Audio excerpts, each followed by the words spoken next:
OFW, mga OFW ma'am dyan. Today po is April 15. Si-share ko lang yung ganap namin mag-ina. Anyways, for now, it's already 12 o'clock. Nagpe-prepare po ako ng actually 3 menus. One is the ampalaya. Second is the porky. Ayan po, minarinate ko siya last Wednesday. Ngayon ko lang gagawin. At the same time, yung ampalaya, chinap ko siya last Wednesday. Then, yan ako nagkakain ito eh. So, naisip ko, wala akong panghalo sa ampalaya. So, I have century tuna here. So, yan ang ginamit ko. Yung sauce ng tuna, yan ang panglasa ko siya. Panglasa ko sa ampalaya. So, here we go. Ito yung laman. Tapos, bumili ako ng itlog. Yung itlog, may 3 basag, which is, ayan, yung isa, ito. Ngayon, gagamitin ko yung dalawa, probably, or yung isa, para dito sa tuna. Yung laman. Gagawin kong torta. Tapos, yung 2 eggs remaining, I will mix it dun sa ampalaya.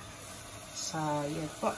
Ayan, lalagyan natin siya ng tomato sauce. Bali, nag-ano tayo sa YouTube kung paano yung mga way back.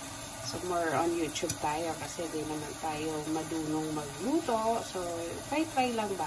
Para lang may pang-feed tayo sa ating mga anak. So, yan muna mga ka-OFW mom. Later,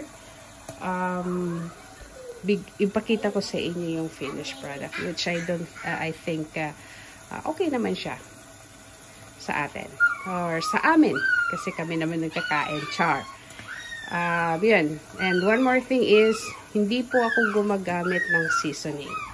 Kasi, para naman, kahit paano maging healthy. Kasi, itong pork na to, I'll give you the idea. Itong pork na to, it takes a month bagong, alam mo yun, yung travel niya from Brazil or from Australia or whatever, kung saan lugar man siya, tapos dadating siya dito sa UAE.